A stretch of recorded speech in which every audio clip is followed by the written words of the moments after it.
저희 비즈니스워치는 경제를 보는 스마트한 눈이라는 기치를 걸고 있습니다. 2013년 2월에 창간해 꼬박 이제 6년이 됐는데요. 독자분들의 경제 활동을 돕는 동반자, 그리고 더 충실한 언론이 되자는 뜻에서 비즈니스 위드 비즈워치라는 모토를 내걸고 있습니다. 저희는 소통이라는 지향을 위해 이렇게 여러분들과 함께하는 세미나를 매년 두어 차례 진행하고 있는데요. 중국의 경제 이슈를 살펴보는 차이나워치와 함께 머니워치 쇼는 이제 비즈니스워치 포럼의 양대 산맥으로 자리매김했습니다. 자, 이제 본격적으로 포럼을 시작해 보도록 하겠습니다. 포럼은 1세션에서 요즘 시장 따라잡기라는 주제로 경제 전반과 자산 배분 전략을, 2세션에서 달러 채권 투자 전략을, 3세션에서는 부동산 펀드 투자 전략 살펴보고요. 그리고 4세션에서는 질의응답과 심화 토론 이어가도록 하겠습니다.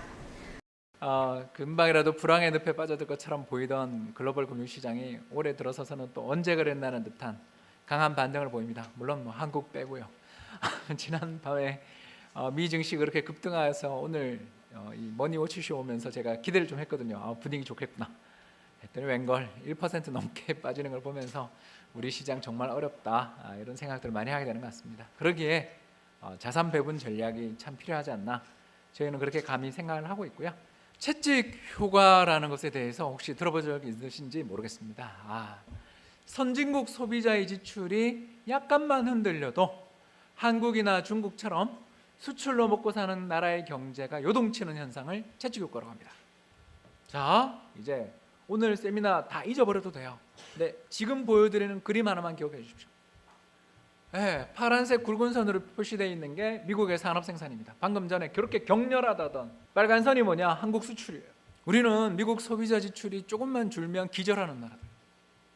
반대로 미국 소비자 지출이 조금만 늘어나면 좋아가지고 미쳐 죽는 조증이.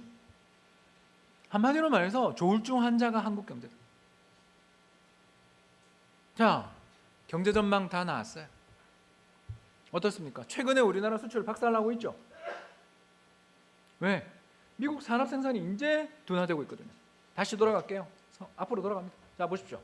미국의 소매 판매가 지난해 연말에 박살났다가 올해 반등하고 있죠. 저 충격이 미국의 산업 생산에 지금 이제 뒤늦게 한 3달 늦게 반영되고 있죠. 저게 한국 수출의 급격한 둔화로 연결되고 있습니다. 언제까지 이럴 거냐? 모르죠. 3달이 될지 6달이 될지. 그러나 미국 소비자 지출이 반등했다? 우리 이것만 보면 되는 거예요. 채찍의 손잡이가 어떻게 움직이는지를 봐야지 자꾸 끝에를 봐봐야 소용없습니다. 국내 채권을 중심으로 아주 안전하고 변동성이 작은 채권도 있지만 위험에 수렴되면 고금리 채권이 있는 것이죠. 근데 이제 중간에 소위 말해서 중위험, 중수익, 우리가 흔히 말하는 변동성을 약간 케어하면서 그래도 국내 수익률보다 2배, 3배 정도 나올 수 있으면 좋아하는 채권 투자의 영역이 있다는 것이죠. 근데 그게 전체적으로 보니까 등급도 그렇고 채권 자산의 질도 봤을 때는 달러 표시 채권, 미국의 회사채라든가 미국 채권들이 거기에 좀 준하는 자산이라는 것이죠. 결국 전체적인 위험과 수익의 중간 정도의 성격, 그 다음에 자산군에서 너무 주식 쪽에 치우치거나 빅달러 자산에 치우친 우리의 포트폴리오를 좀 어느 정도 변동성도 완화하고 수익을 장기적으로 끌고 가려면 달러 표시 채권 투자하고 안 하는 건 굉장히 큰 차이가 있다는 거죠. 우리나라 채권 시장 원화 기준이긴 합니다만 사실 빤합니다. 만기도 뭐 5년 이상 되는 실제 회사채도 많지 않고요. 시장도 협소하고 금리도 2에서 2.5%면 많이 줍니다. A급 회사채라고 요즘 좀 위험한 채권도 사실은 2.6, 2.7밖에 안 줘요. 채권 금리가 완전히 동이 나가지고 금리가 너무 낮아져서 씨가 마르고 있는 상황입니다. 해외는 어쨌든 우리가 정말 좋다고 100년, 200년 갈 수 있다고 믿는 회사들조차도 이런 고금리의 투자 기회가 있는 것이다. 만기가 긴 만큼 또 거기에 대한 고금리의 투자 기회가 있는 다양한 상품군이 존재한다는 것이죠. 그래서 이 부분을 말씀드릴 수 있겠고요. 요 멘트 한번 좀 유심히 봐주실 수 있겠어요? 우량 회사채 달러 금리가 국내 채권 금리보다는 당연히 높지만 유사 신용 등급의 신흥국 국채 금리보다 높다. 신흥국 국채가 제일 국채 중에서 안전한 건데 이게 어떤 말을 제가 지칭하려고 표현한 거겠습니까? 여러분 중국 국채 10년 금리가 지금 3% 초반입니다. 여러분 애플 회사채 10년짜리 4% 나오는 거 사시겠어요? 위안화 표시 중국 국채 안전하기 때문에 3% 사시겠습니까? 제가 어떤 결정을 원하는 건 아니에요. 근데 성향상 저도 그렇지만 금리 높은 달러 표시 채권에 손이 당연히 갈 것 같아요. 오히려 중국보다는 애플을 믿고 이런 싶은 생각이 사실은 회사 측에 있는 거거든요. 왜냐면 동일한 A급 이상의 우량 채권이라면 단순히 신흥국 국채라고 해서 국채라는 게 주목할 게 아니라 일들을 보면서 전체적으로 감안했을 때는 달러 표시 채권을 투자할 수 있는 이자 수익 측면에서 매력도가 당연히 있다고 볼 수 있는 것이죠. 과연 이제 오피스 가격이 뭐 주택도 마찬가지지만 이제 과연 고점이냐, 이제 폭락하는 거 아니냐, 그런 상당히 좀 의문이 들 수가 있는데, 그러면 이제 여기서 의문이 되는 게 지금 현재가 가격의 거품이냐라는 질문에 있어서는 전 좀 이제 부정적으로 봅니다. 이게 이제 가격의 거품을 말해주는 이제 대표적인 게 이게 비트코인이고요. 이게 일본의 과거의 어떤 주택의 거품 현상입니다.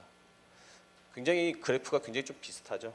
그러니까 거품이라는 게 사실은 굉장히 근거 없는 막연한 기대에 의해서 나타나는 겁니다. 그러니까 예를 들어서 무조건 강남에 투자해야 돼, 강남은 불패야, 이런 건 이제 말하자면 이제 거품이라고 볼 수, 그러니까 막연한 기대라고 할 수 있는 거죠. 가장 많이 의문이 드는 게, 그러면 부동산 공모 펀드, 요새 이제 공모가 많이 나오니까 공모 펀드에 투자를 해야 되느냐라고 하면 사실은 저는 지금이 가장 적기라고 이렇게 생각이 됩니다. 왜냐하면 가장 근본적인 이유는 부동산 공모 펀드가 굉장히 생소하기 때문입니다. 그러니까 이런 시장에 아까 말했던 고위험, 고수익의 펀드를 만들어서 제공을 하다가 그게 잘못되면 이 시장은 아예 사라지는 겁니다. 왜냐하면 굉장히 생소한 시장이고 안 해도 상관없는 시장이기 때문에 지금 운용사가 만드는 그런 어떤 펀드는 굉장히 조심스럽게 만들고 있습니다. 그래서 저는 뭐 지금 뭐 나중에는 잘 모르겠어요. 나중에는 이제 이 공모 펀드도 굉장히 고위험, 고수익의 그런 펀드가 나오겠지만 지금은 굉장히 다들 조심스럽게 펀드를 만들고 있습니다. 그래서 되도록이면 안정적이고 그리고 어느 정도 수익률을 확보할 수 있는 그런 펀드가 만들어지고 있다, 그렇게 생각이 됩니다.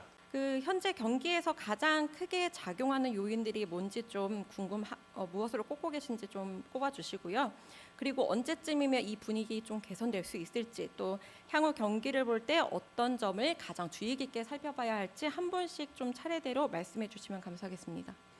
네, 홍춘욱이고요. 방금 질문에서 제가 생각하는 핵심 부분은 최근에 나타나고 있는 미국 쪽 소비자 지출 동향이 최근에 상당히 분위기는 좋은데 이게 계속 이어질 수 있느냐, 이걸 점검하는 게 제일 중요하다, 감히 이렇게 말씀을 드릴 수가 있겠고요. 최대의 리스크 요인이라면 뭐가 있을까 이렇게 생각해 보면 결국 미 연준이 또 오판하는 거죠. 지난해 왜 그렇게 글로벌 경기가 갑자기 나빠졌나 생각하면 결국 9월 말 12월 이렇게 두 차례 열렸던 미국의 정책금리 결정회의 FOMC에서 미 연준이 금리 인상을 계속 유지한 건 물론이고, 더 나아가서 지난해 연말 기준 올해 금리 2번 인상하겠다라는 말을 밝히는 등 공격적인 금리 인상에 대한 의지를 밝히면서 미국 부동산 시장의 지표가 다 굉장히 나빠졌습니다. 박태근입니다. 저는 사실 이제 채권 쪽에 일을 하고 있어서 채권하는 분들은 모든 상황을 이렇게 부정적으로 보고 어둠의 세력이라고 항상 그러는데요. 올해의 경제는 사실 그런 것 같습니다. 그러니까 생각보다 좋다 이런 얘기를 할 수 있겠지만 대부분이 동의할 거예요. 내년까지 좋아, 계속 좋아, 뭐 이런 얘기는 이제 좀 아직은 사치스러운 상황이 아닌가 일단 보고 있고요. 사실 저희도 올해 1분기는 주식시장 타이밍을 좀 놓쳤다 이런 투자 실기를 좀 생각하고, 반면에 또 채권도 그렇게 나쁘지 않았네 이런 생각에서는 굉장히 좀 아리까리합니다. 방금 홍 팀장님 말씀하셨지만 우리가 모르는 연준이 좀 안 좋은 걸 보고 있는 거 아니야? 아니면 정말 말 그대로 금리 인상 안 하면서 좋아지는 게 맞는가?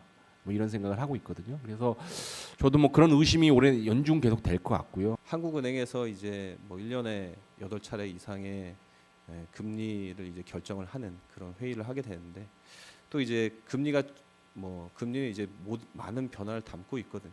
그래서 뭐 실질적으로 도움이 될 수 있는 거는 그 금리를 결정하기 위해서 사실 위원회가 이렇게 열립니다. 그래서 그 위원회는 이제 여러 가지 상황을 봐서 금리를 올려야 되느냐 내려야 되느냐를 결정하는데, 그런 회의록이 상당히 저한테는 이제 경기를 판단하는데 굉장히 좀 좋은 것 같아요.